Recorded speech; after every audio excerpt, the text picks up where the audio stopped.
real bad. Welcome back to Two Homers and a Realist. This is Championship Week. Unfortunately, Oklahoma is not a part of Championship Week. We have ourselves and some referees to thank for that, and a rule clarification. But regardless, we're here. We're going to talk about what's ahead for Championship Week here at the last, what I consider really the last of the regular season before it really starts going into the postseason play. I'm Steve. Lucas. Jay. Connor. We are out enjoying some cigars on the front porch because it was raining and it's wet and we wanted to stay dry. This is nice. The weather's holding off for us now. It's kind of it's pleasant. And before we go any further, I'd like to thank our sponsor for all the midweek pods this last half of the season, Fluke Luke Fishing YouTube channel. Fluke Luke Fishing brings you feel-good fishing content and honest reviews of equipment and tackle. Please go watch, like, and subscribe Fluke Luke Fishing. So Fluke Luke, he was probably casting out and reeling in some big winners. I know we had some big winners we're going to get to later when we talk about the locks of the week. But kind of what's on you guys' mind? We've had some changes in the coaching staff for the Sooners.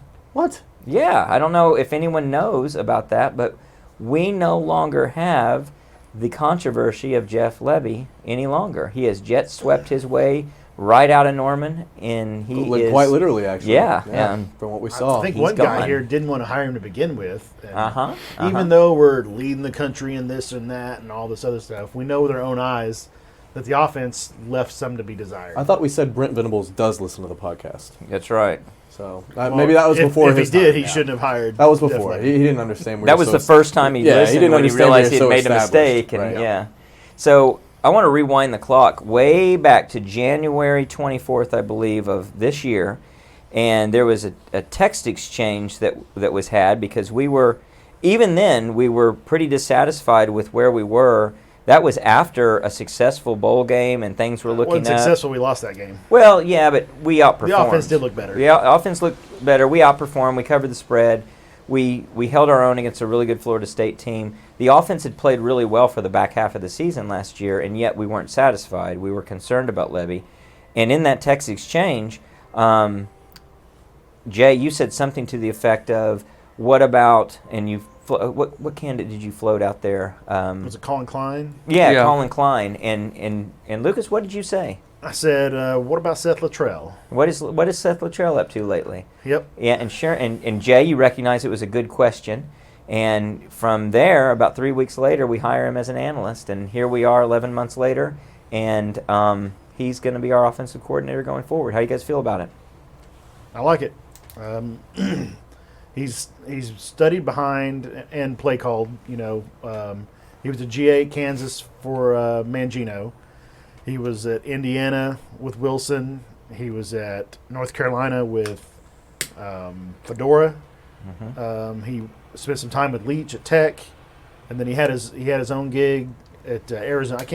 When you were at Arizona, Mike Stoops was the head coach, so you can't really say he learned on anybody there. But he was a play caller there. But he was the active play right. caller. He was the and active all play that. caller there. Well, and him then and Indiana- Beanbo were co-coordinators there. Yeah, and then Indiana he was with Wilson, and then he called the plays in North Carolina, and the SP Plus stats everywhere he went got remarkably better for the time spent that he was. From the time he got there, they got better for the however long he was there, and then obviously he got the head coaching job in North Texas.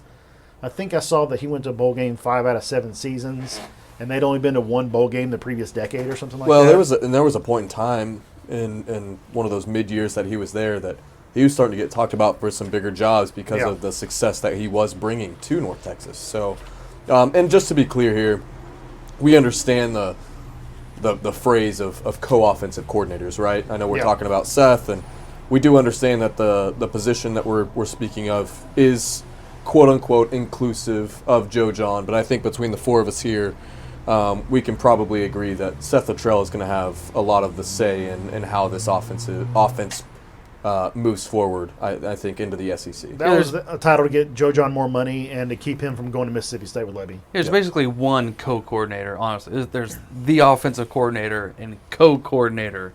There's not Right. It's two not two coordinators. It's Right. coordinator and co. In some places, Good like distinction. when Joe Brady was at LSU for that championship year with Joe Burrow, and what was that 19? Yep. He was the passing game coordinator, and then they had a different guy. Yeah, who he the was run the game. co-coordinator. He was Yeah. the He was Joe John, passing game coordinator, and the other guy was a run game coordinator. which nobody even knows that guy's name, which is Yeah. funny. Yeah, that's kind of amazing. But Brady made. I think he called the plays, but as far as titles go, that's how they had it listed. So, for people that are like, "Oh, this co-coordinator thing shouldn't be a deal," but it's literally just a money thing to get Joe John extra money because it's an extra title, and then also to keep him from jumping ship and going with Levy. Makes him easier to be the next guy. We've had too. plenty of co-coordinators over the years, offense and defense. I mean, Venables and Mike Stoops were co-coordinators on the defense when they were here together before Mike left for Arizona. So anybody worried about those titles doesn't know football.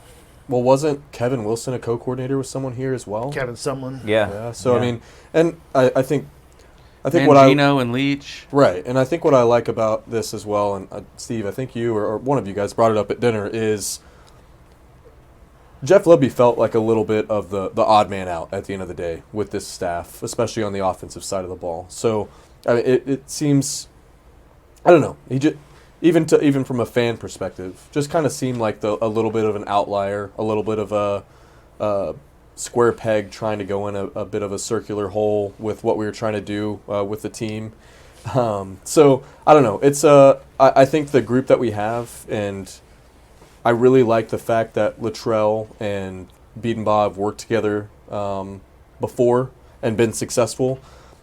I think the question, Lucas, you were asking around why have we not been successful with our offensive line, or Jay, I think you brought it up as well, is, I really think that Lebby just had a bit of a, hey, I hear what you're trying to do, Bill, or DeMarco, but this is the offense that I'm going to run. And I think a lot of this now going forward seems like it's going to be in a little bit more of a more collaborative and Well, more hopefully of a there's unit. chemistry. Hopefully Yeah. they gel together. And I think my suspicion is Lebby was learning on the job in a lot of aspects. He was learning on the job in terms of how to run the clock, when to run the clock, flow of game sequencing. And one of the things I think that never really clicked was how to get all the moving parts together, working as one cohesive whole towards a goal, and really have an identity.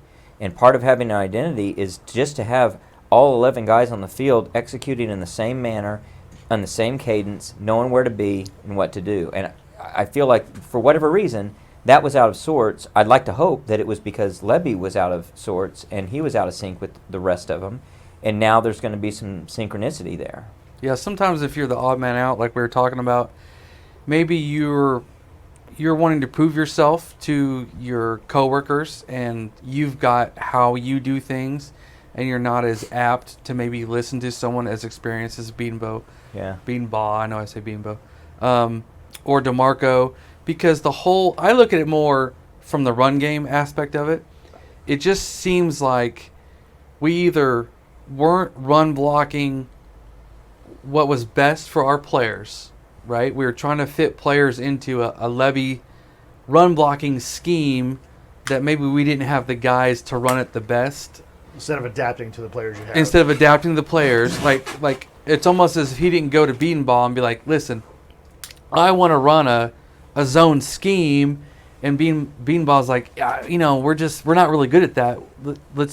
We need to do more gap stuff.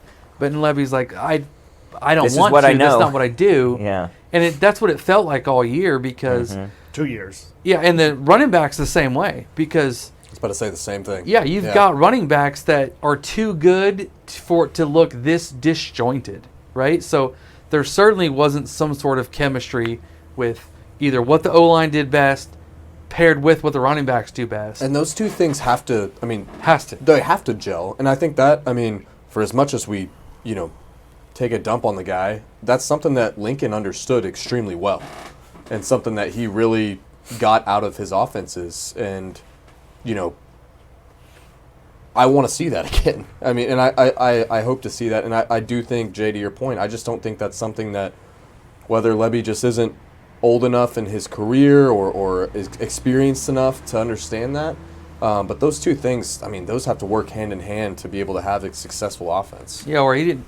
maybe he didn't feel like he had enough skins on the wall to adapt in that direction. Just, I don't know, or maybe, like you said, maybe he just doesn't have enough skill set to adapt his offense to those schemes. I think he's too inexperienced. I think he's too young. And I the passing game was the same way in regards to,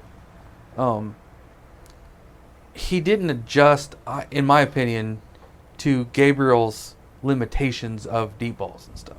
yeah.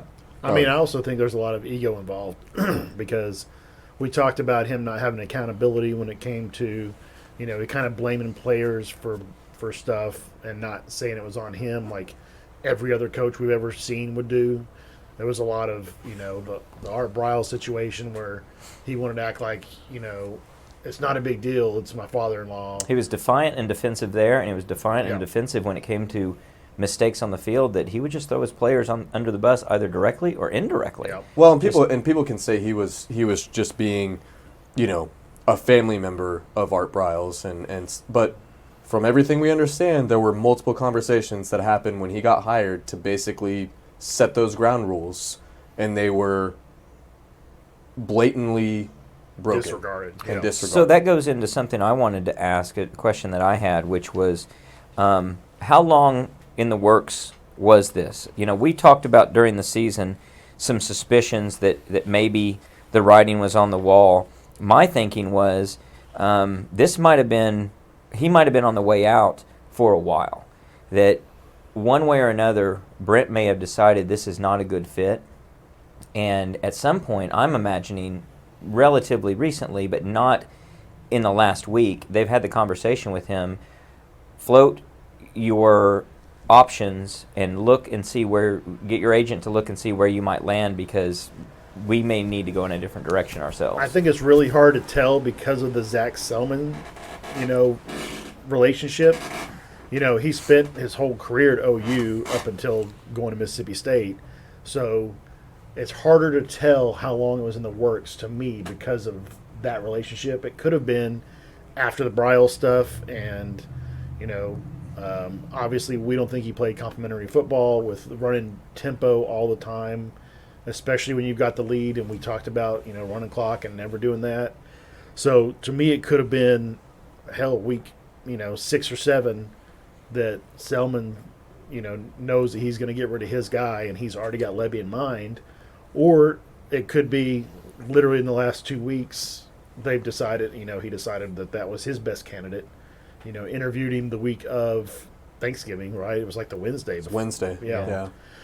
So I think that makes it harder to tell than if it was Yeah. somebody unrelated to OU. Well, I don't look at it that way. I look at it more like Brent comes to Levy maybe after what was the Rolodex game?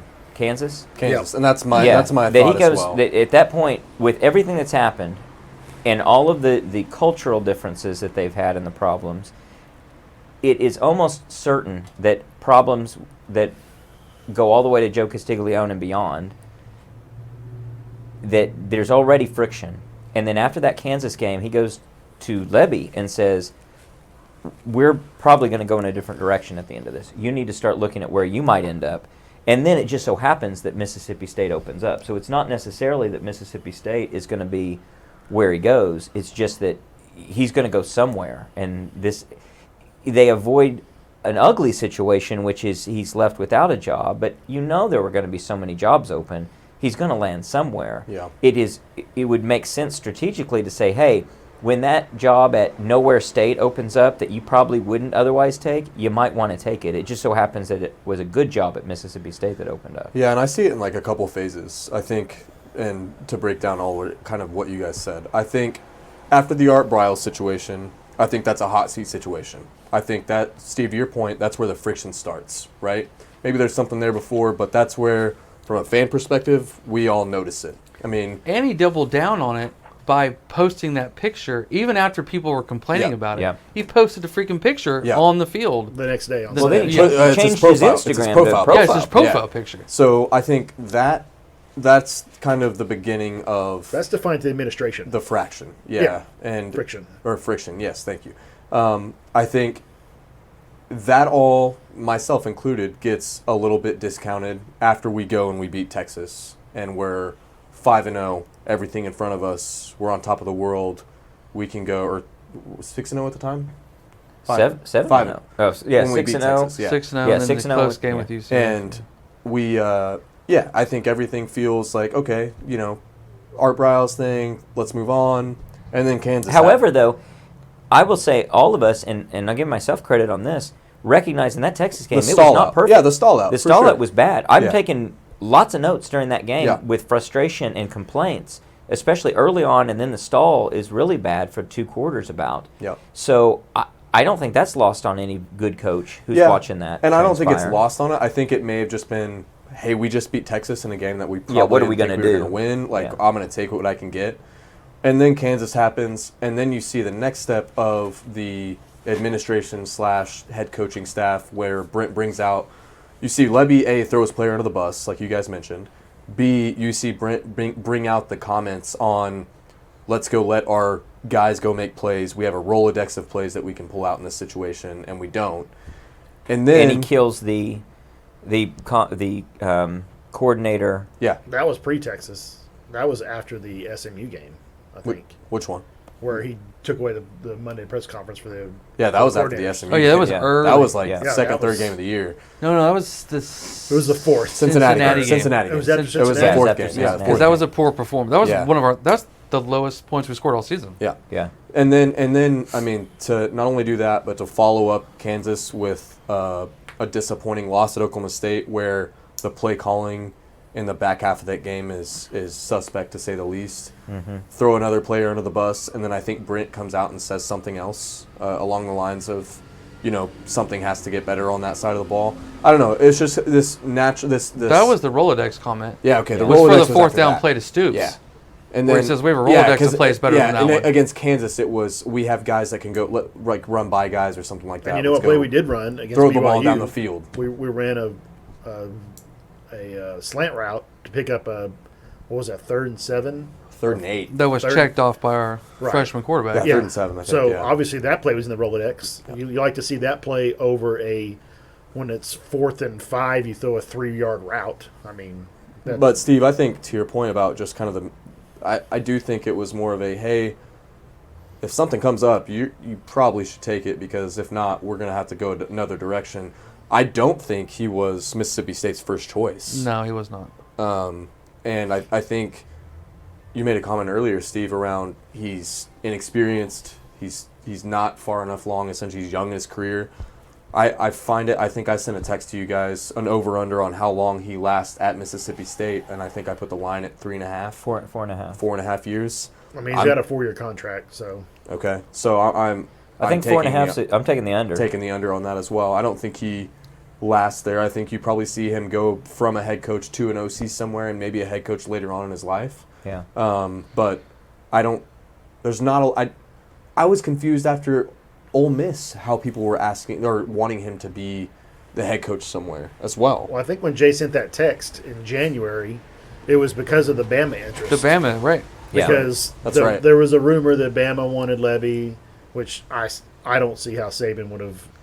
I mean, other than Ole Miss played Bama tough. Well, I don't when he know, was because there. who they eventually went and got wasn't some great coordinator either from Notre Dame. No. Tommy Yeah, I Rees mean, he can wasn't make some- mistakes like Yeah. anybody can, Yeah. and he can be a victim of groupthink as What- well. What I point to as to this being, more planned by Venables or helped find somewhere a job for him, is from what Venables said, how he came down to picking Seth Luttrell as his OC. It was pretty quick. I mean, it was only a couple of days, 72 hours ish. Mm-hmm. And he said that he met with and interviewed and talked to, he had Current- pro coaches calling him. He had everybody Head calling him. He coaches. vetted, Current he head vetted coaches, people. And yeah.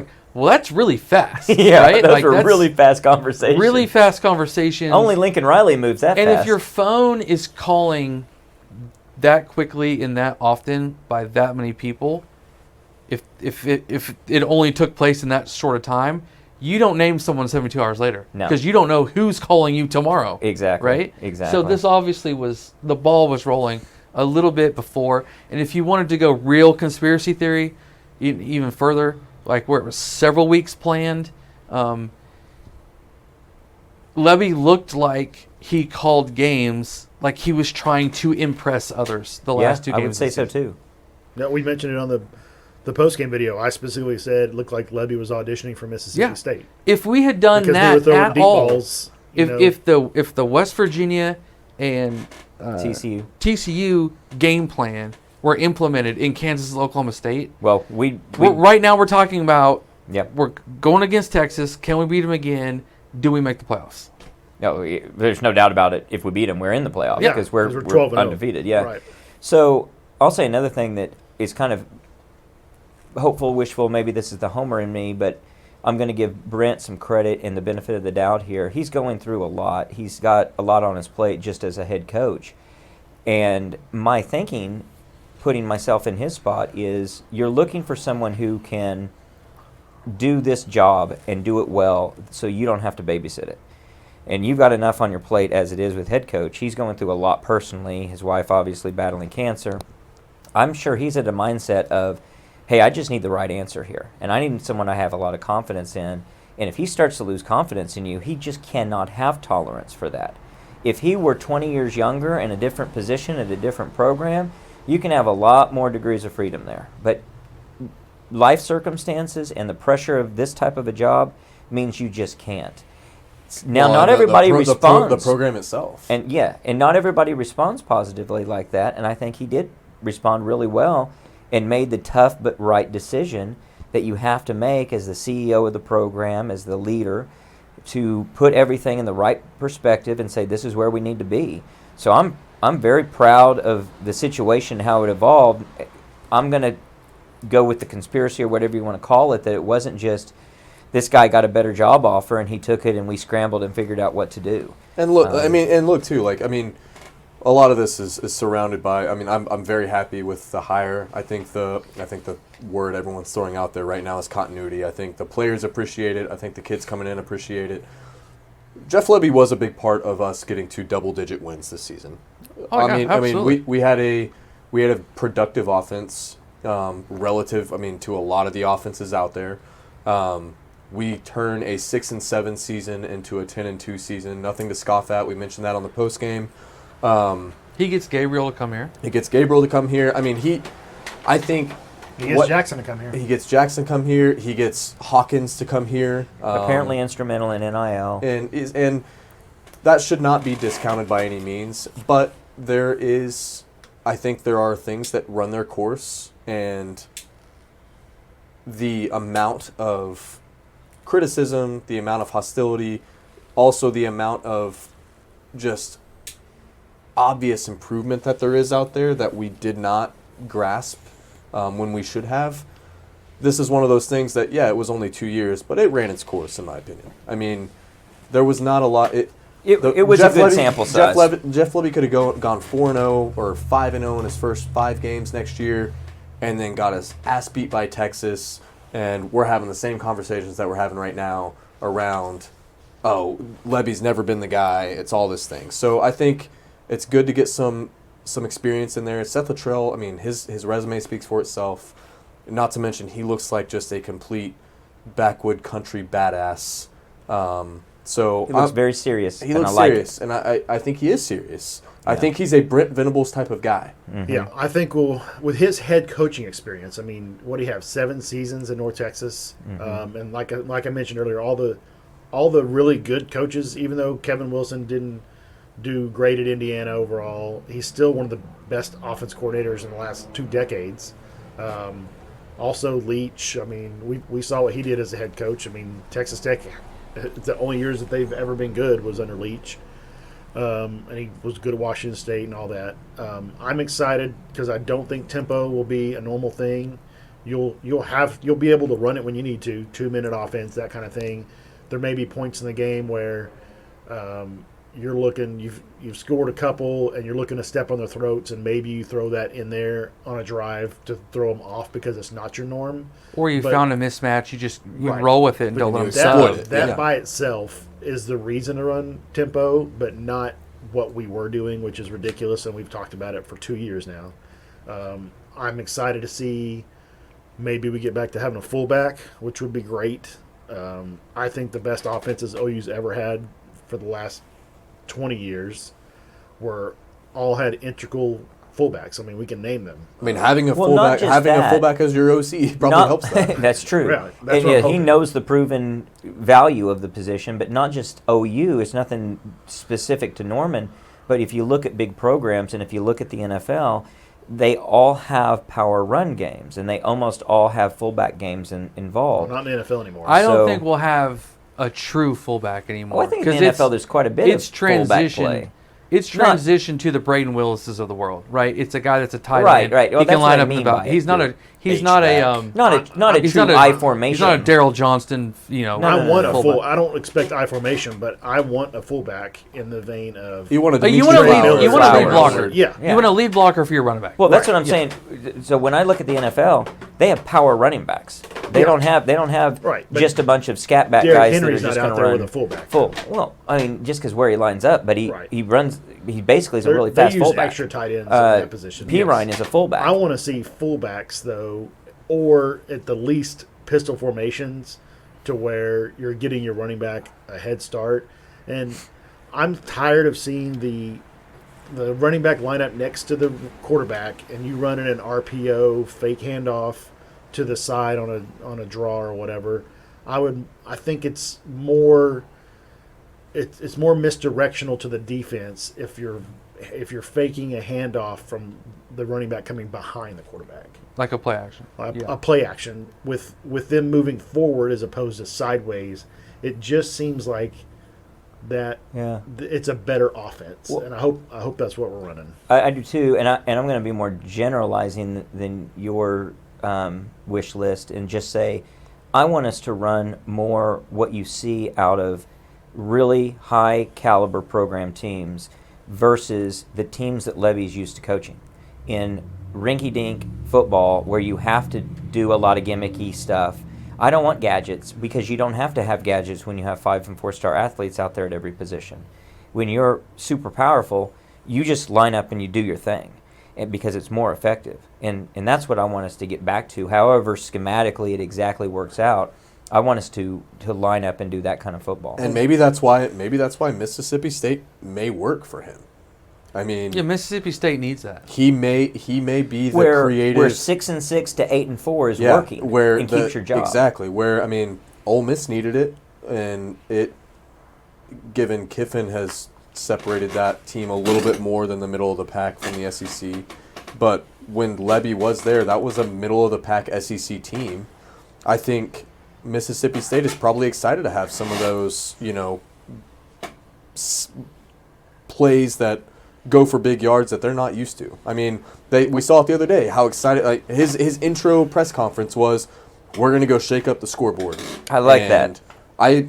I appreciate that, and Mississippi State was pumped for it because they're not used to it. So who knows? I mean, maybe it works out for him there. Maybe he goes and is an effective coach because they can run some of this gimmicky stuff that these bigger teams don't have to run, because they have the players where you don't have to run that stuff. And another thing great about Seth Luttrell is when he went to these other schools, and he was getting Arizona into the top 30 offenses in the country. He got a North Carolina, not great North Carolina team. into the top 20 in Who went up offense against in the Brent country. Venables. Yeah. I think the last time And that's he when the played ACC Venables, they scored 37 37 in the And that was when the ACC was championship. rolling with Virginia Tech, Miami, Florida State, Clemson. And he's in the top 20 in the country in offense by the time he leaves and takes an North Texas job. So he's about to be able to walk into these high schools wearing a blue blood, shirt that says Oklahoma on it. And that logo is going to get him more free will from these high school kids than any school he's ever been. Tech, you're not doing anything really.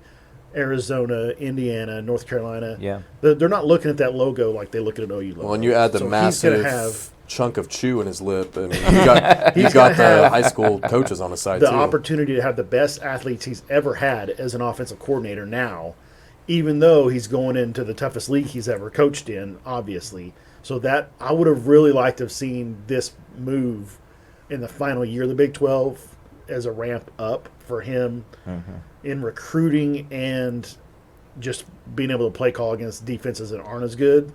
But we're taking what we can get, and I'm excited. Well, we've got some listener questions I want to get to, and they really dovetail with this conversation nicely. One of them we've kind of dispensed with, I think, or at least we've answered something adjacent to it. And the first question comes from Mike. Did Levy lose play calling duties after the Kansas game, a la the Rolodex comment? I don't think we think he necessarily lost his play calling duty. I think that would be pretty drastic to think where would that go and what would you do. But we definitely think at least he was trying to audition for different jobs by doing different things. Maybe in addition to that, he's also out there he's getting influence from Joe, John, or whoever about maybe in planning from Seth about what I should do differently. And so maybe to some degree he's opened his mind a little bit to what he should be doing. I don't know. Do you guys have any thoughts on that? I think there were some more involved conversations. I mean, you look at Kansas was really the first game that we stuck with the two-back system, I feel like. Yeah, the Sawchuk era kind of started at So Kansas.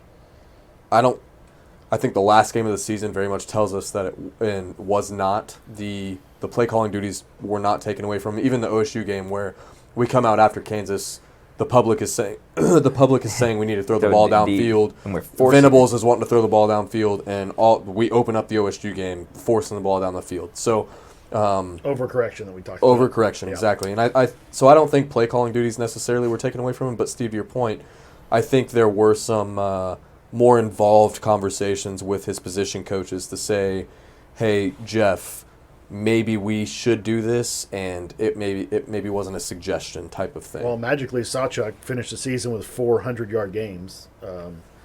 So take away with that what you will. That's a good point. Well, this one will also be one that you could dispense with too quickly, but I think we need to think about it a little bit and ask you guys to put some numbers to it. This is from Eric. What are the chances that by this time next year we regret Levy leaving? I'll say that's a really unfair comparison.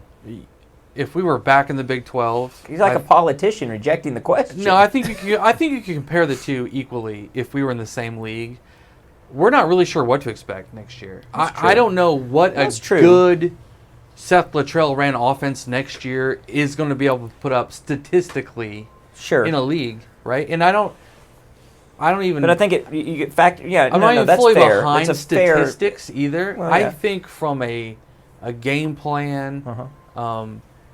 complementary style, I don't think we're going to regret it at all. Now, if you're Chances looking that at you do, though. statistically, Yeah, either way. statistically, no, I'm not going to regret it at all. I don't think. Yeah, I mean, efficiency-wise and all that, Yes. we probably have a lower number just because of the conference we're playing in. Right. Plus, we're also going to have not a true freshman quarterback, but a quarterback that's never had meaningful snaps outside the second half of BYU. Yeah, I think Jackson Arnold's going to be a better player next season than Right. Gabriel, but he's not going to put up what Gabriel put up this year. So To answer the Right. question, To answer the question, 0%. And it's not so. And I say that kind of twofold. I don't think Jeff Lebby is the answer to us moving to the SEC. I'm not saying that by this time next year we're not questioning Seth Luttrell. There's a lot of things that can happen, but in terms of the regret that I have of getting rid of, regardless of what Seth Luttrell does in his first year in the SEC, I am not regretful at all that we moved on. So from here's Jeff the Lebby. way I look at it. Agreed. I say it can't be 0 because that's just not possible. But I understand the sentiment of what you're saying. Because if Levy goes and just lights it up and looks fantastic at Mississippi State, even if they're 8-4 and he looks fantastic, and we don't look like we've made progress, then there's a chance that you regret the situation. But it's more regret because, wow, we let a guy that's just fantastic get away. Or it's a regret that we didn't choose the right guy to come lead our offense. Yeah, or a combination of the two. Yeah, fair. So I'm saying there's about a 15% chance, and I thought that's a low number. Yeah. That there's a 15% chance that we're regretful of the situation. It doesn't mean that you still don't want to make a change because he's culturally not the right fit. It doesn't mean, but there's a chance that he looks really good and that we don't look really good. I mean, at it'll all. piss me off when Lebby goes and beats Ole Miss and we lose to them. That will make me upset. I mean, and that's fair. I understand The what you're comparison saying. I would make is I was ready to see Heupel go, regardless of how great he was at Tennessee last season and really raised their profile. And everybody was like, "Oh, how could you have got rid of Heupel? Because look how good he is now."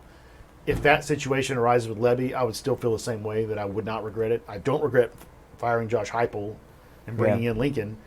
just because Heupel got better later, that doesn't equate to me. So I think if Lebby looks great at Mississippi State, and like Connor says, we've got 2 more wins than they do, maybe, but they've got, say they go 6-6 and we go 8-4, but their offense is higher ranked than ours. I won't regret it one iota. So I'm looking at it this way, and Eric himself, I think, put a 20% chance on it.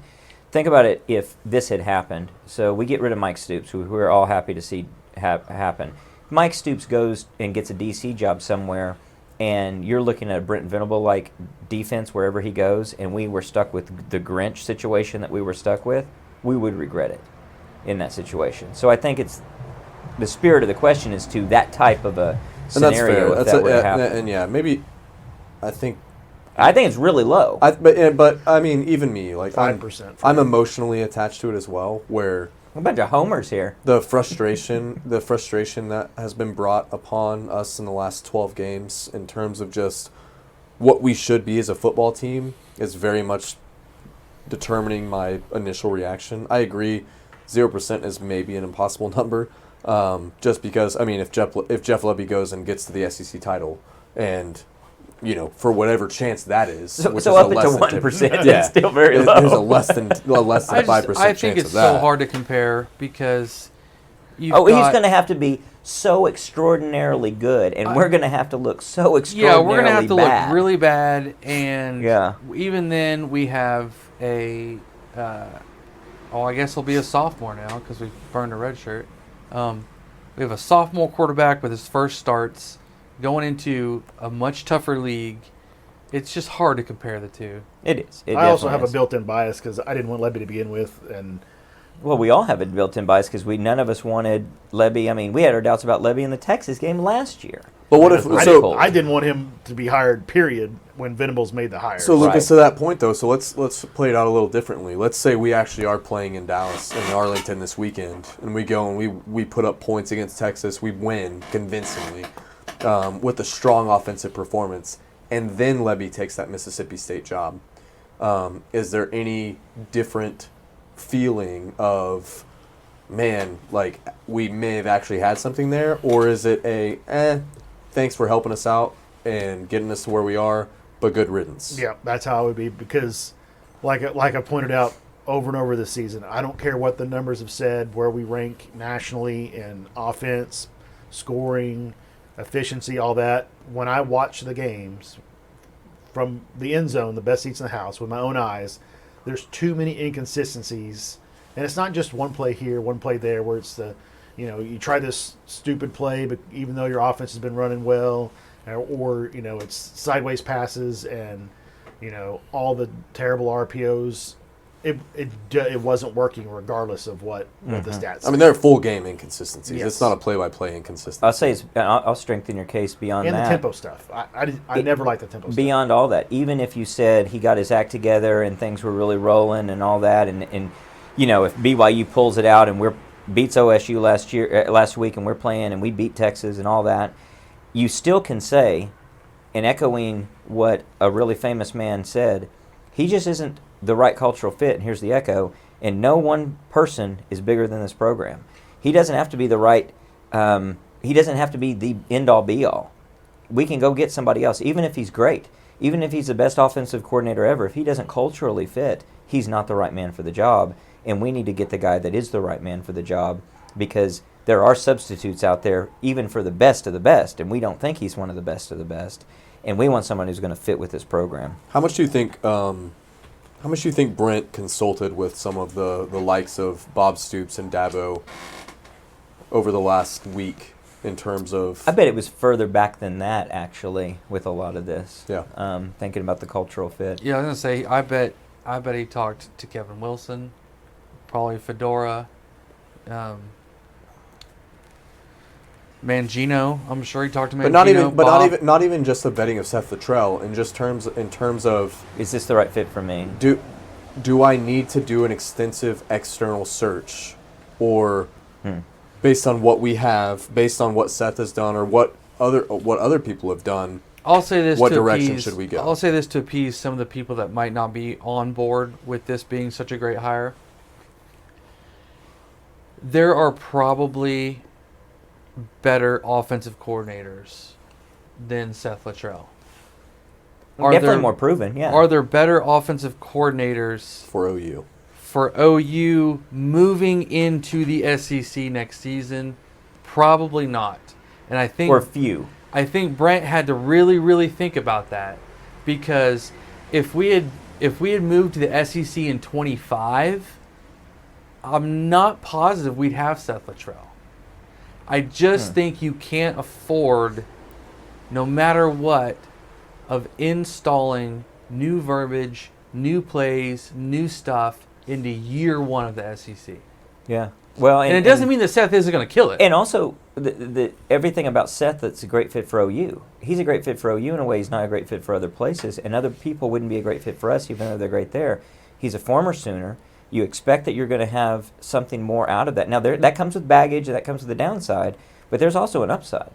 You got to think at the end of the day, if it's a split decision or something close, he's going to stick around, and he's also going to put his heart into it in a way that you just don't necessarily put your heart into it if it's a stepping there's stone. There's some personal pride. investment for sure. Yeah, but to play devil's advocate, we tried that with Heupel. That it didn't work. We brought back Mike. Didn't work. Heupel was a first-time OC though. No, with us. he wasn't. With us, he was. Yeah, who are? Was Heupel Yeah, went because then he from- went to Utah State. Yeah, Heupel went from assistant up to OC with us in his Gotcha. first OC job. No, I mean, we brought I back think Mike. But it's a thinking fair- it's we're fair. gonna bring the And we're on- gonna get the and- gang back together, and Brent left. no. There's a downside to staying with the loyal guys from your And program. defend Heupel, but there's you an know, upside too. If you had Heupel for one more year and he had Baker Mayfield, we might think differently about Heupel too. Absolutely, we really would. don't. Or if you got Heupel after he had experience, like Heupel's maybe a completely different coach today than he was 7, 8, 9 years ago. Yeah. So, and there's something to be said. And again, Heupel Seth doesn't do what brings, Lincoln did in 15. No, probably not. But Seth has the experience that Heupel didn't have. Well, speaking of all of that, another listener question from Mike: is there a job in college football that is more of a direct stepping stone to head coaching than OU's OC? And he lists the following examples: Barry Switzer, Mac Brown, Jim Donnan, Watson Brown, Mike Leach, Mark Mangino, Kevin Wilson, Long, Norvell, Sumlin, Heupel, Riley, Levy. It is a very impressive list of guys who either got their first head coaching job out of being their first OC job at OU, or it was one of just a few OC jobs that they stepped into their head coaching job. So it's got to be, it speaks to how great the program is, that you've got a list of guys that, with a few exceptions, very successful as head coaches. And all of them got that head coaching job after being the OC at OU. I mean, there's probably other schools. I bet Bama, DC tree is pretty big. Bama in general, but it's not always their first stop. The Right. Hayden Bama has Fry, a lot of rehabilitation. The first stop is what's kind of the amazing. Iowa Hayden Fry tree is wild. I mean, Yeah.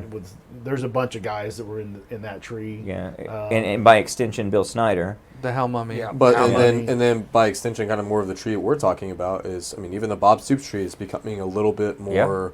It's branching out. Given, I mean, I know Jeff's not part of that, but I mean, you have the Heupels of the world. You have a Brent now. Well, I mean, most of the guys on this list are Heupel. from Leach, Mangino, Wilson, Long, Norvell, Sumlin, Snyder. Yeah. Heupel, Riley. Those are all Bob It's actually Stoops. a Snyder. And now Luttrell is as an OC. So now I think it's a interesting question because it just points out what a great job this really is, and it gets at something that was floated around with the A&M hire, that for some reason A&M was pretending that their job was as big as the head coaching job at OU. It's just not. It's not as big a program. It's just not even close. It's not comparable, guys. Well, here's another question. Last question from Mike. Dang, Mike. I know he got a lot of Save some questions. for the rest of us. Will Dylan Gabriel follow Levy to Mississippi State? I think he's done in college. I think he's had enough, honestly. So I would say, and this is a rough handicap because I haven't really put a lot of thought to this. Mississippi State's quarterback's in a portal. He is. I would say I'd give it a 30% chance he's at Mississippi State, a 30% chance he's back at OU, and maybe a 20-20 and a 60 that he tries to go pro. Yeah, I'll do that. 20-20 and 60. My deal is, if I was his personal advisor or if I was his dad, his chances of making an NFL football team are very low. Yep. And I think you can make a practice squad, and those guys are like $85,000 a year. Just keep rolling with it, man. You've got one more year. COVID has basically given you So you're saying come Another- back to college. to college. He's Yep. giving you another year to make way more money than you're going to make. Period. I don't care where he goes. He'll make more money staying in college Okay. than giving his shot at the NFL. So what do you put the numbers at? 0% at OU. 0% OU? 0%. What? So what percent Mississippi State? Mississippi State, I don't.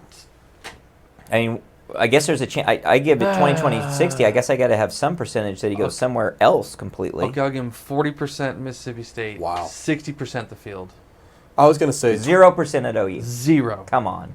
Zero. No, I say the same though. I All right, I know here's the- we're here's the talking bet. absolutes. If but if he's not at OU, I'll give you $1. If he is at OU, you're going to give me $1 trillion, and I'm still giving you odds on that. Installment plans? I'm going to say 20% Mississippi State, 10% some other college, and 70% declares for the NFL. You're also at a no percent chance he's back at OU. Yes. No percent, guys. I You know what think that it would means. be okay, No universe. I it will would give be a- Come on. coaching Yeah. Come on. suicide. It Come would on. be coaching suicide to bring him back. It could be very difficult unless you get the right deal and you say, look, It's here's your $500,000 NIL deal. Come back to OU to be the backup. yeah. It's It's not. just It's not not gonna coaching suicide if he says I'm okay being the backup. he's not though, He's and not. he won't. I'm- be. Nobody but I'm is. saying it's not coaching suicide because if he says I Right, can, if you I can get come him back to to OU, sign up for that, yes. if he comes back to OU and makes I don't know what NIL figures for a backup quarterback. Let's say $50,000. Oh, I bet it's more than that for this guy. that he ends up making. We're And- going to go get a transfer quarterback. I would be 100% Not if he on comes board. back. No, if he doesn't come back, we got to go get a transfer. Right. Wouldn't you rather have a guy who's a proven commodity that's already Yeah, here? but the schools can't pay him. I'm But he 1,000% will on get board paid. if he were to come back as a backup quarterback. Oh. 1,000%. Yeah, I'm in on that too. well, yeah. But just Because- like just So- I'll quick, freaking so zero donate. I'll is not donate. it. I'll send my I'll own donate money. to the NIL. Exactly. Yeah. Exactly. I'd be more than fine if So he's there's willing a chance. to accept that he's the backup. No, I don't think there's a chance. There's- Because that's not how the world works. I think that is how the new world That works. is kind of how it's working. No, it's not. I think that's It hasn't exactly happened how it's anywhere. working. We've never seen We that haven't happen. had that Yes, it opportunity. has. It happened with Spencer Sanders. Yeah, that's No, true. Spencer Sanders bet on himself and lost. I don't know. I bet he didn't with his NIL. I mean, he bet on himself and lost because he didn't get the job. There's no way Spencer Sanders went to Ole Miss thinking he was going to be out Jackson Dart. Yes, that's no why he went. freaking way. Yes. No way. He, Well, he could have yes. gone to 50 Even if he other did or schools and got didn't, the it starting doesn't job, matter. and he didn't. That is the reality Exactly. of what happened. He was betting on went- himself. He Yes. went to Ole Miss because, yeah, okay, you bet on yourself in the, well, again, you don't want to put a percent to it, on the 5% chance that you go and be the starter at that Jackson place. Dart's not some stud I quarterback. thought Jackson Dart is Lane Kiffin's that's guy. not I the- bet in his that's not the mind bargain. he had an 80% chance he was going to get that Well, starting then job, he's and that's an why he idiot. went. He's Well, an yeah, idiot. he's Well, an that's- idiot. That also obvious. could happen here. Dylan Gabriel could come back thinking he's going to beat Jackson Arnold out for the job.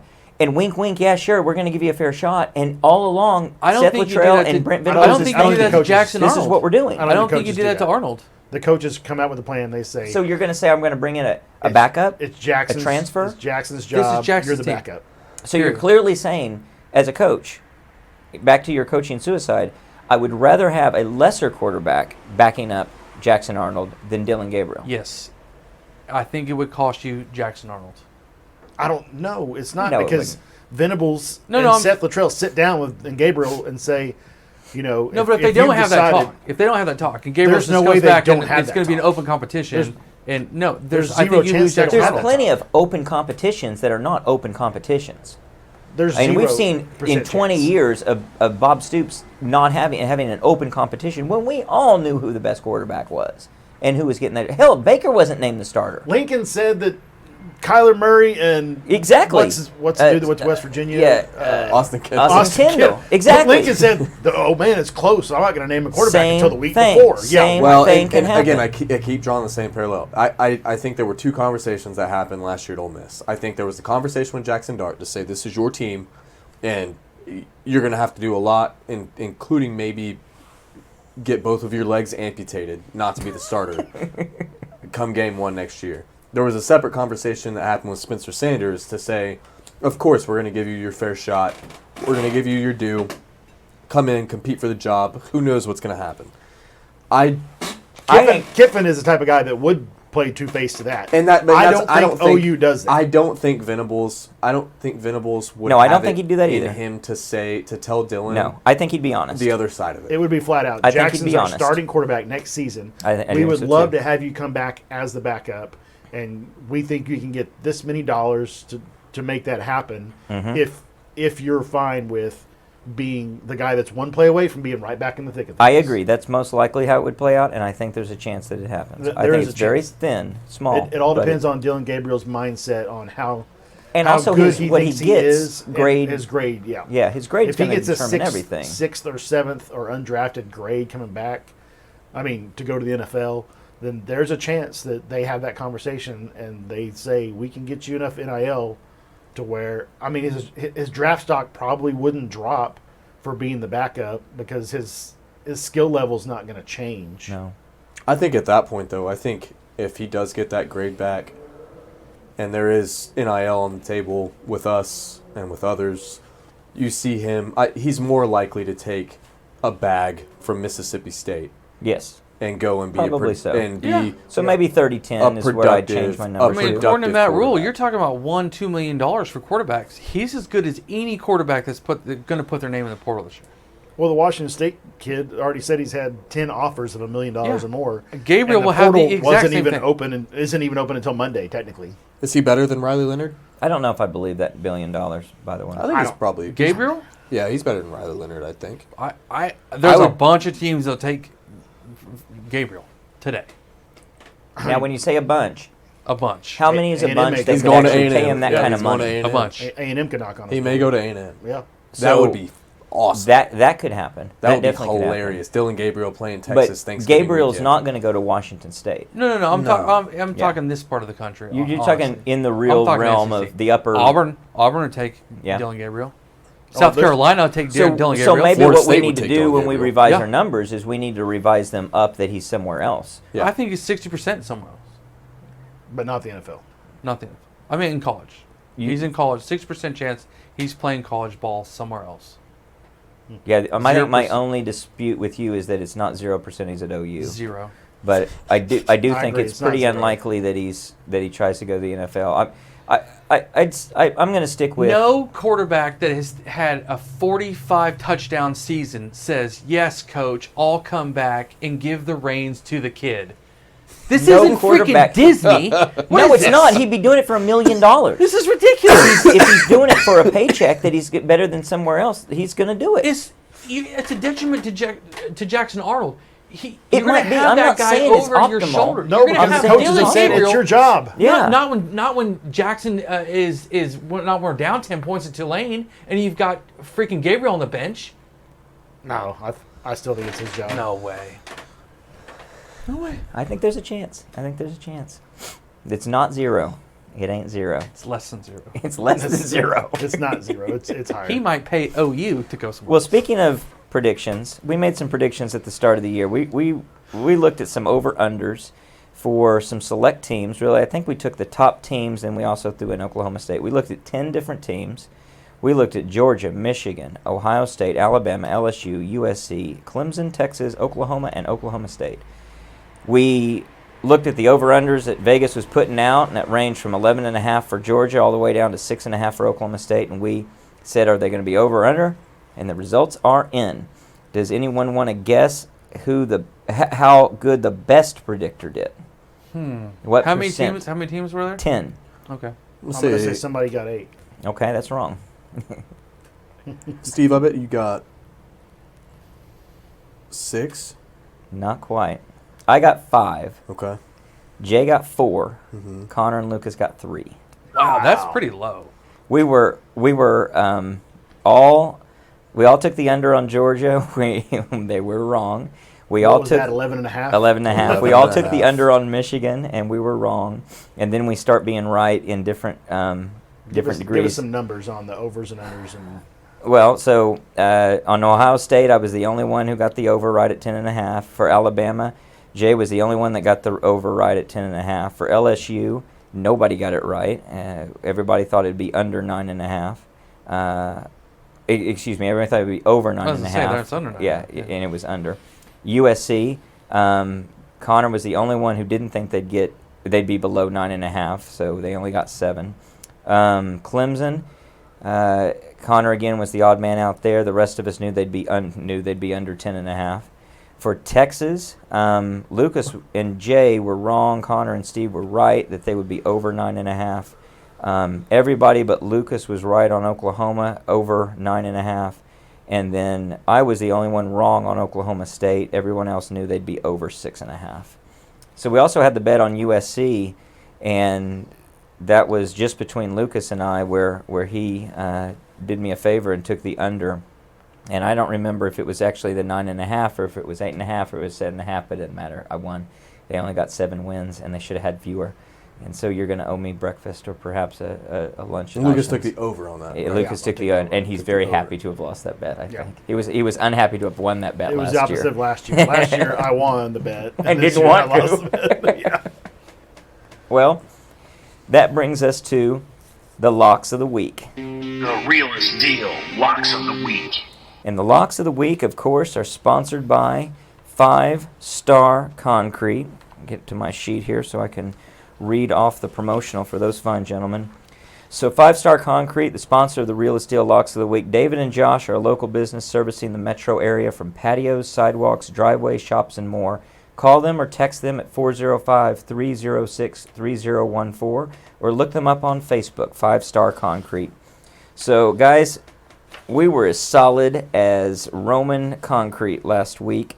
We were 12-0. 12 and Yeah, 0. baby. 12-0. Boom. Boom. Get at us. That's undefeated for a whole season. Who's fat? Jack? Georgia did that, and we did it last week. So step aside, Georgia. I bet everyone was taking the under on us. That was I would think the, have. I think the over under was at like 6.5, and we definitely We exceeded it. smashed it. We killed it. So Connor, you're leading the pack. You've hit 62%. Lucas, you've hit 60%. Jay and I have improved our stock, but we're still below 50. You're at 45. I'm at 44 with that one push that I had. So that gives us an opportunity this week to, add to that victory and maybe go another 12-0. And I'll lead us off with what I think we're What do going we to do. stand as a group? Oh, that's a good question. I'll have to pull. Well, why don't one of you give? While I pull that up, somebody give their locks of the week. Okay, I will lead us off. This is a tough week. So conference championship week, I think there's only, 10 games to pick from. All pretty competitive lines, seemingly. So leading off, I've got Liberty giving 10.5. I've got Georgia giving 5.5 against the Crimson Tide. Was back and forth on that one quite a bit, but Georgia's good. I think they're good at football. And then lastly, I have Iowa. I've got the Hawkeyes covering the 22.5, getting 22.5 against the Wolverines. I don't know. A lot of drama around Michigan. I know they're riding a high, and they seem to be united in their cheating together. But J.J. McCarthy can't throw the football, and Iowa seems to have a decent Iowa's defense is good. So what do we say the total on that game was? 35.5? They've allowed 2 rushing touchdowns on the season. Yep. So And I that's think what all Michigan can do is run the So ball. I think if Iowa State can, or Iowa can keep it close going into that second half, I think Michigan's going to win the game. Jay, I think you said you're going to bet like $1 million on the game because on the money line if it's available. Yes. It's not. Because Michigan will not lose that game, which it's not 0%. 4 defensive That touchdowns Iowa- from Iowa is what it would take. It would take 4 defensive touchdowns. So okay. I will call you when that happens. So I've got Iowa covering the 22.5. All right, Jay. Let's talk about you since you got called out there a little bit. Who are you picking? You Yeah, picking Michigan? No, I am going to lock the Texas Longhorns at minus 14.5. I know the spread's up to 15.5 now, but when I put in my lock yesterday, it was 14.5. Their run defense is really, really good. Wait. So you're saying Ollie Gordon? He's not the reincarnated. He is not the next Adrian he's- Peterson. No, Ah. reincarnated Right. version of which I thought reincarnation involved You have death. to die Death, first. Right. Okay. I want to make sure that we were all on the same page. Yeah, with that. I think Oklahoma State's going to struggle to run the ball, and unfortunately, because I I don't want to root for Texas to win just so that my lock wins. I actually would prefer Oklahoma State to win, to be honest. I just don't think they can get it done. I'm going to go with SMU. Did I lock it at 2.5 or 3.5? For SMU, you locked have at it locked 2.5. at SMU. Yeah. I think it's 5.5. Did I look at that wrong? No, yeah, you looked at it wrong. That's a 2.5 point game. Because right now it's Tulane 3.5 on ESPN. No, it's 2.5. 2.5. Okay, yeah. So I get the 2.5 or 3.5. I guess You get since the I took 2.5. Texas at the 14.5, I got to take SMU at the He's 2.5. taking SMU. SMU's He gets it at plus 3.5 for SMU. Yeah. So Oh, it's moved plus a lot. 3.5. Wow. It was 5.5 on the sheet. Okay. There you go. Nice. I think that's some smart money betting down for SMU. And I'm going to take Louisville versus Louisville Nope. versus Florida State. Wait. Go back to this SMU. Yeah. SMU's getting points. Yeah, they're getting points. Getting 3.5.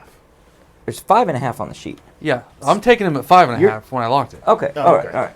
It's down to Right. 3.5 on ESPN. I was right. Okay. So the smart money has brought it down 2 Okay. full points. Yeah. Okay. This I'm just 12-0 has us all out of sorts. Yeah. it We does. forgot how lock smart they are. Okay. I didn't. I was helping you out, buddy. Louisville Louisville. The Sluggers. is going to take out Florida State. And Throw the whole system into chaos. yes, I think it's a straight up win. Because then that's It's basically almost a pick 'em. Guarantees a one-loss team gets in there. Did I get that at 2.5? That game is at 2.5, I believe. Okay, because now ESPN is down to 1.5. So you Florida get it- State. you get it so at I get 1.5. Louisville plus 2.5. Plus 2.5. That's right. 2.5, yes. All right. So just to let you know, Michigan negative 2,500. You can bet on Michigan. $2,500 to Oh, win you didn't find 100. a money line on that? On the money line. No, it's 2,500 to win one. I think so. No, yeah. You had to win 100. Yeah. Yeah, to win 100. yeah. So yeah, you should bet 10 grand. Shit. All bet right. me? I've got Troy. Troy. 2,500. No. I've got Troy minus 5.5 against App State. Toledo minus 7.5 against that's Miami. tomorrow. Is that No, those are digital that's odds. Saturday? You'd bet 10,000 to win $400. I'm going to do it for you right now. You want it? Give me 10 grand. I'll do it. And then I've got UNLV plus 2.5. Okay.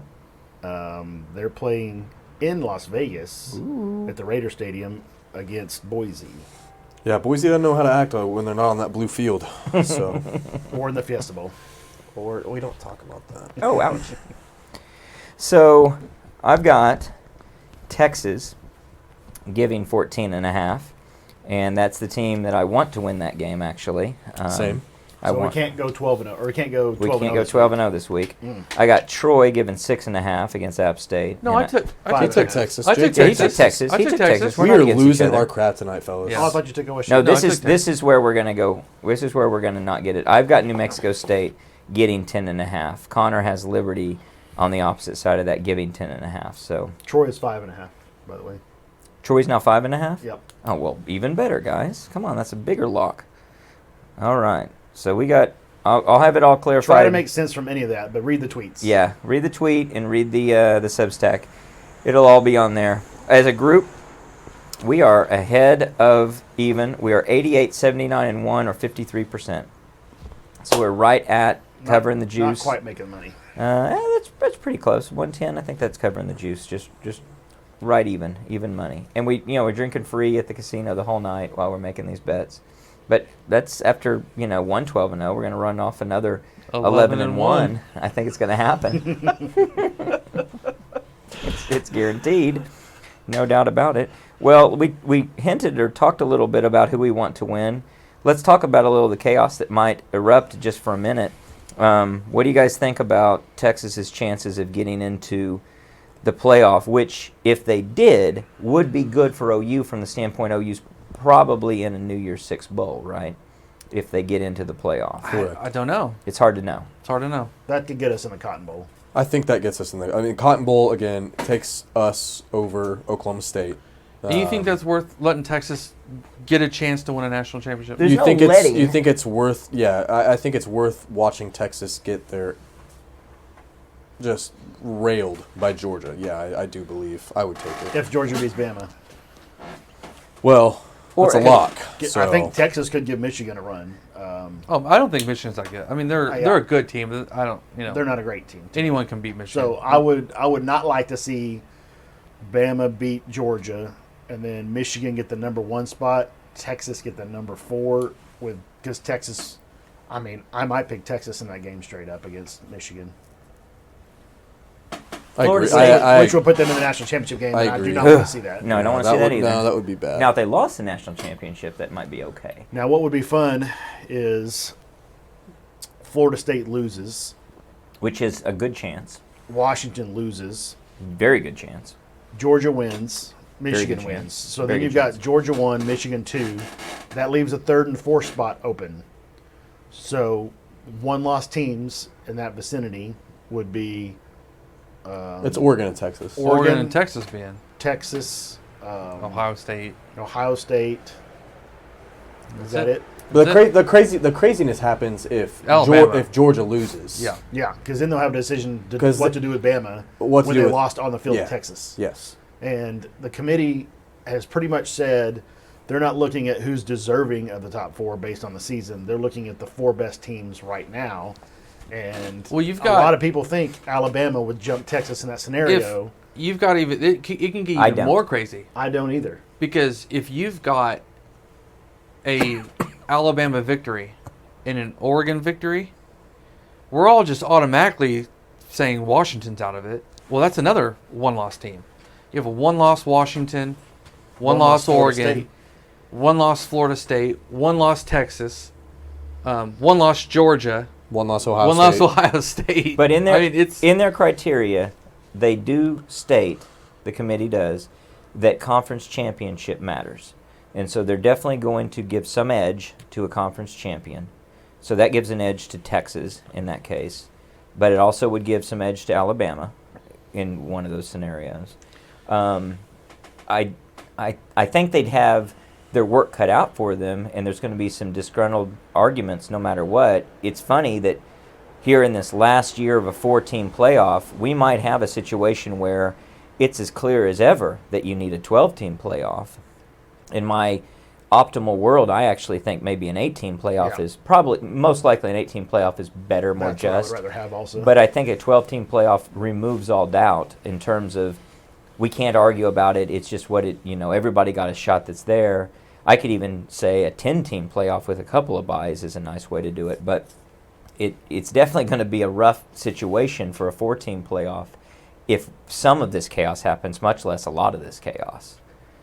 You've got Florida State who, if they lose to Louisville, you are saying that they are, most likely not one of the best teams out there right now with the injuries that they've seen. It's kind of a shame, though, that they're going to get left out in that situation so easily. Do they get left out with a win? no. No, you can't. You just can't do that. Nope. I don't think there's any way you can do that. What if Michigan wins, Okay. Washington wins, Okay, clearly in. Georgia wins, Uh-huh. Oklahoma State wins. That would knock. Oh, no, you're saying out. Texas wins and to potentially knock Florida State out? yeah, and yeah, To be an Florida odd man State out? loses. No, Florida State no, wins. Florida State wins. So Well, you're Florida State wins, they're in. well. But He's, they take into account how injuries. good they are. Well, look what Ohio State did with Cardell Jones. That was their 3rd-string quarterback. I'm just playing They devil's went out and advocate. put 59 up 'Cause on they will Wisconsin, be- they and then will they win be- the national championship. Of the 6 with or the 3rd 7 string. teams we've listed, like people have put up the different They also had hypothetical Zeke. odds. You know what I'm talking about? They, MGM and stuff puts up the hypothetical playoff matches and stuff. Yeah. Florida State is the only double-digit underdog in all the games, and it's because they lost their quarterback. Which would be just like they were pretty much with Jameis Winston when they squeaked through that. But I mean, the they will be playoff a that year. significant underdog, even beating Louisville. Oh yeah. They will be a 14-point underdog. The committee is not going to look at Vegas odds. They just won't. There'd be an argument. But they're not but the Boo, Best. which is a guy's name, they've talked about the best. They are deserving. We all agree that a 13-0 conference champion is deserving to go, but that does not automatically make Florida State one of the best 4 teams. Not today as we stand. Right. They where will not. they are. I'll say it right now. They are not one of the 4 best teams. Everyone I don't care what they do to Louisville. Oh, they've got Oregon in front of Texas when Texas's lone loss is to number 12 Oklahoma. Oregon's lone loss is to number 3 Washington, which they would avenge in our scenario, and say Texas wins. According to what the committee is saying now, Oregon gets in over Texas when strength of Which is also schedule wrong. should matter because Texas is they beat multiple top 25 teams in this scenario. Oregon's only top 25 win is Washington and was it Arizona? Do they play Arizona this year? Yeah, Oregon has 1. Oregon has 1 currently, so they would have a second against Washington. Yep. They would have 2 top 25 wins. When the committee ranked, Texas will have 3 if they beat Oklahoma State. they can put Kansas State in at 25 and give Texas another top 25 win. So Texas could end up with 3 or 4 top 25 wins to Oregon's 2, but for some reason they still, when they were asked about it, directly, why do you picking Oregon? He brought up this completion percentage. But Yeah. K-State in that ridiculous. situation isn't going to get in. I mean, with the teams, they aren't playing this weekend. The teams that are playing, I don't see No, anyone but really. the experts that I've seen that have talked about what the committee has done. Yeah, They have historically. left that out there to where they could move Texas or they could move Kansas State in because they're like 26 or something. I think that'll they could happen. move them in to where it looks better in for Texas's Yes. record, so they could use that to leapfrog Interesting. Oregon. and Mu- so we all much- just assume And they've that done it before. Yes, much like the history of the committee, I think they'll flip-flop. And I think they'll put Texas in over Oregon if it plays out that way, You think especially if it's a decisive win. you think Alabama win 28-27, Georgia's just out. They're just done. 29-game win streak, I Georgia's think out. there is a chance they're out, yes. I I think you think might have to leave them out over conference champions. Their strength of schedule is not good at all. I think if Bama beats Georgia in a close game, Michigan wins, Oregon beats Washington, and Florida State wins, it's going to be wild because Michigan will be 1 at that point.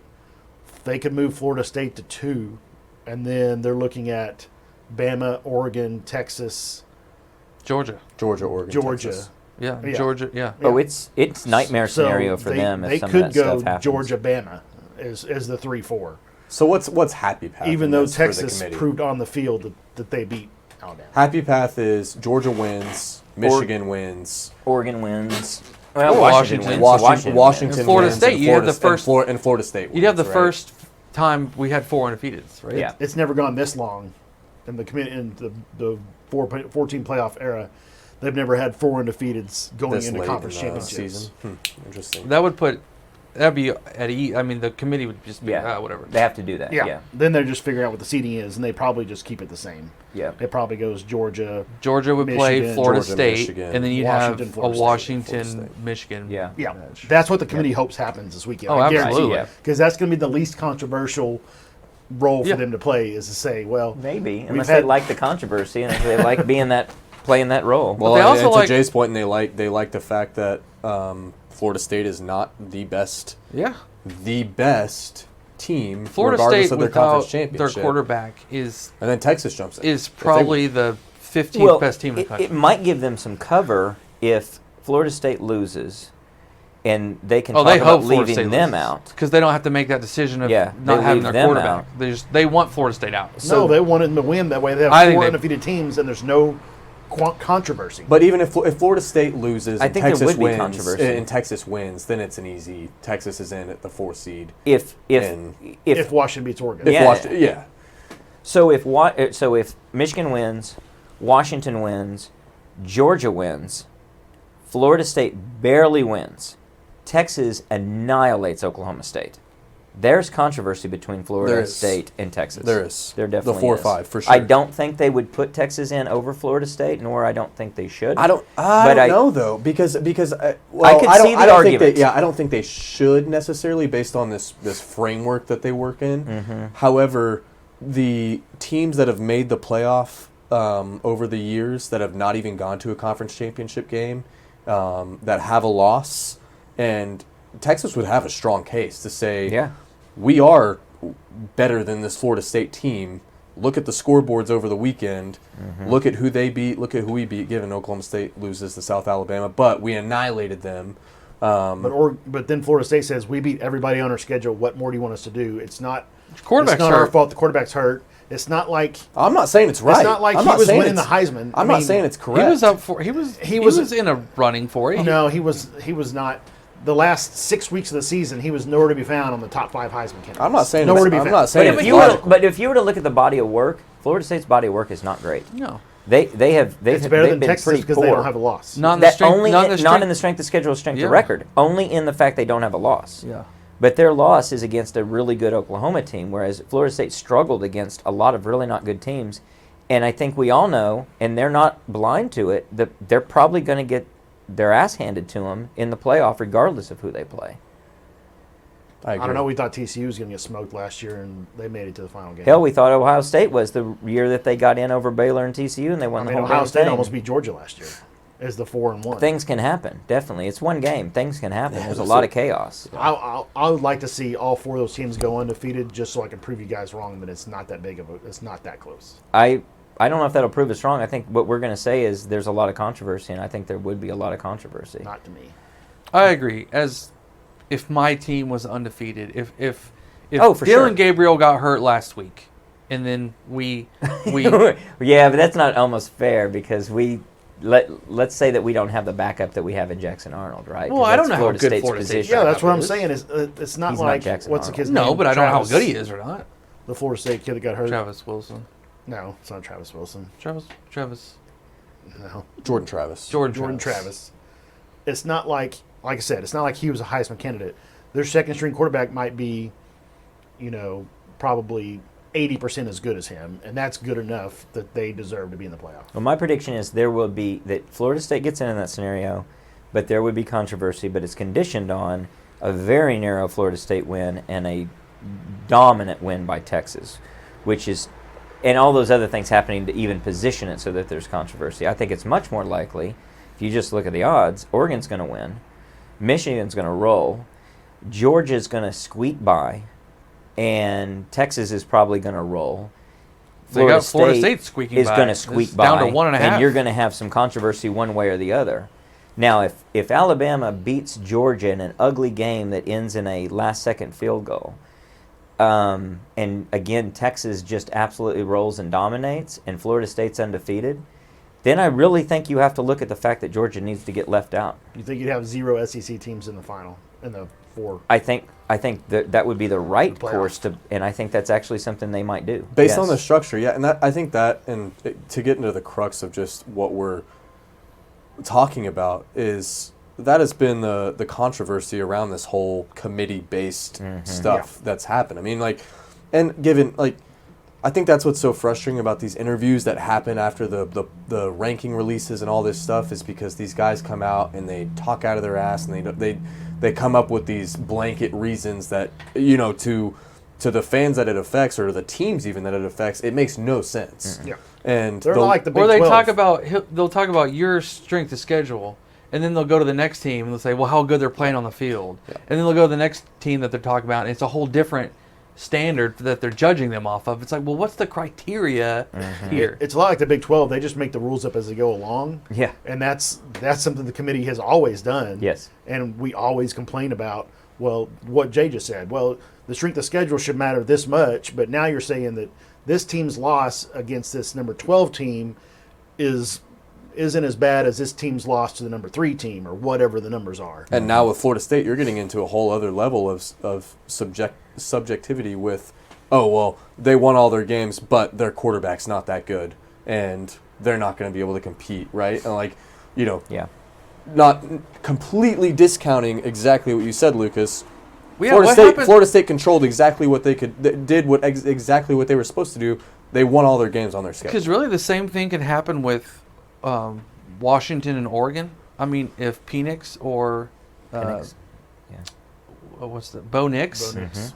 what if they get hurt late in the game, but Right. they hold on to win? Right. Do you want an Oregon without Bo Nix in Right. the play? I don't know. Yeah. I don't know. Or Texas without Quinn Ewers. So Yeah. would we be in a better world if we would have kept the BCS structure in one of its iterations or another, and I preferred the iteration before we monkeyed with it because they didn't like the outcome, versus a committee of grand poobahs who sit back in a closed room and decide who should be there. Well, I absolutely wish that, because it put OU in the top 10 right now, and we're talking about, what hotel are we staying at in Dallas for the Cotton Bowl? Mm-hmm. I mean, I think you have to put some boundaries and some constraints around how you actually send these teams to these big ticket bowl games. Well, I think it's amazing that we, in the history of college football, we went from having all this angst and wanting a playoff. We hated the idea of the mythical national championship, and just that the voters decided it and had its own levels of arbitrariness, so that we replaced it with the BCS, only to get mad at the BCS and then replace it when we went to a playoff with this committee, only to be mad at the committee, and now we need to go to something else. Well, and what we're settling on is a 12-team playoff, the which is the only BCS thing people can agree on. Probably really didn't get it wrong very much. No, I don't think it did. And sure, you can And program not if it was in 4 or 8 teams or you 12. can program in some bias to your computer to a degree, but not like a committee full of ADs. No. Well, Not and the close. BCS did not account for TV dollars that are going to generate Yes. the viewership that we are all accustomed to now and are all having to. Well, you know that's part of it. Yo, Yeah. it's I don't even think it's part of it. I think it's Yeah. I think it's a driver. So if you had a Tulane or someone who was in the mix of this conversation, and they were 12-0 going into their championship, and they happened to be 5th or 6th, they wouldn't even be a factor. And Well, we've seen that before when they weren't a factor. Look at Boise State back when they beat us. Boise State, if that's today, Boise State's in the spot that a Liberty or a Tulane or someone like that is in, and they're in the mid to lower rankings. Well, we had that with UCF and in the playoff realm, and Yeah. we had that with others that were closer, but to the benefit of the committee, they lost late in the season Exactly. and avoided the controversy and the craziness that would have been like, we won 13 games. Why aren't we in the mix of which this I guess thing? the only time was when Scott Frost claimed his national championship. I Right. believe that was in the playoff era. Yeah. And they got quote unquote left out. Yeah. Um, And It would have been way Tuberville. better if they'd have waited 60 years before they claimed a championship, like 1945. yeah. That'd have been way cooler. Yeah, it would have made a Well, that's a lot more justifiable, Yeah, right? My perfect, well, there's no perfect scenario, but what I wanted to happen coming out of the BCS era into the playoff era was continue the BCS to pick your top 8. I thought 18 playoff Yep. was optimal for me. Me too. So that would have been what I did. You probably would have had to do something where you allowed a group of 5, an undefeated group of 5 in there. But then the BCS would have decided the best 8 to play, Yeah. as opposed to the committees. Well, I think it's getting decades later now. We're getting to eventually next year going forward will be a pretty damn good system that it's really hard to argue against because everybody will have a shot at it. We'll still have arguments about who gets the bye and who doesn't. We'll still have arguments about who's positioned that last where. spot, the 11 and 12 spots. There's going to be some. We've always some argued that's controversy. And the 8-9 a better spot to To be argue. less Yeah, upset for about. sure, Exactly. absolutely, because those teams are more than likely. But gonna I'm get saying the teams that are going to argue is 4 versus 5, Yeah. who gets a bye, and 8 versus 9, who gets home field advantage. So the BCS is still calculated. Just, Yeah, They still have it just for fun. So as of today, they've got Georgia 1, Michigan 2, Washington 3, Florida State 4, Ohio State 5, Oregon 6, Texas 7, Alabama 8. So like the committee basically is going off of BCS rankings to a certain. Outside of Ohio State. No, they still got Ohio State Are they? ahead of Yeah. Texas and Bama. Oh, okay. Yeah. So they're basically have the BCS rankings. They just sit there and drink their drinks and pretend to work for a couple hours. It's like, what's the BCS rankings? Well, we all know Let's that just put those up. they're not watching football. Well, Yes, but that's clear. They're looking at that's stats. And I Yes. think the frustration roots out of the things that they say as to the reasons they do what they do. Yeah. Like I'd be okay with that. Like yeah, we gauged it. We took our assessment. Here's what we have. We bumped it up against the BCS. It matches, which they're never going to say that, but I feel better about it. I mean, now that you're saying that, but all this eye test and then the other subjective factors that they bring into the Well, conversation. the arbitrariness and, Yeah. and the switching Bo criteria. Nix's passing percentage. Like, Yeah, it's they, like- they asked him, "Why do you have Oregon ahead of Texas?" Oh well, have you seen Bo Nix's passing percentage? Yeah, like- it's 76%. Oh my God. That was so stupid. And that, but in that in and of itself reveals the biases that are Yeah. there, right? Like Yeah. that's crazy. So I mean, it's just There will be It's interesting. less room for it as well when we're in the 2 super leagues that are going to happen starting next year, and that's bad news for everybody that's going to be left out of that. But it's just the reality of the world. If you emerge out of these conferences as one of the top 3 teams out of the SEC or the Big Ten, you're pretty much a shoo-in to be in the playoff, and you should be. it should be. I guess that'll be some more of the controversy, that you got somebody who's maybe 11-1, and well, actually they could be, I guess, 12-1, having lost the conference championship in the Big 12 to another team who's undefeated, and they're saying, "Why not us? Why not us?" And say, "You're playing the Big Yep. 12." I have some live-ish breaking news. Okay. From the College Football Report, rumors are swirling that Florida State quarterback Tate Rodemaker may be out against Louisville in the ACC championship. So Florida State Maybe on might be on their third-string quarterback. Wait, we didn't have any locks of the week on that one, did we? Okay. Hey, I took Louisville. I mean, You wanna double down? Ohio State did it. They won a national championship with a third string quarterback. That has got to be. Oh, that's why it's dropped the a point. exception. Yeah. Absolutely the exception to the rule. And I tell you what, to their credit, they worked around the strength of that Cardell Jones, Yeah. and did just what he could do, which was just the belldozer, And let him run. Speaking of super conferences, at what point does Notre Dame with a 12-team playoff just decide that we're not scheduling anybody any good on our schedule because they're independent, and they just play I think they're going to have to. 10 I don't think that'll work. rum-dums and then I don't think it'll maybe work. a Big Ten guy and a Big 12 person. You know, other than the fact that the committee is driven by eyeballs a lot and viewership, that's not going to work. That's going to look really illegitimate if they're getting in there every year because they haven't played anybody but they're Notre Dame. Yeah, but it's a 12-team playoff. So say they're undefeated, but they only played the Yeah, 80th ranked yeah, schedule. right. They And they're could be number 12th? 10 and get in the playoff and have not played anybody whatsoever. Would Notre Dame fans put up with that? I don't think they would. I think If they've got if enough. it guarantees them a playoff I don't berth think every so. year, they I don't might. think so. I think they've got enough football integrity that they're not going to want to do that. That I they're hope going so. they're going to want something better. What would we want? They just need to join a conference. Is what needs to happen. They do. They absolutely need to.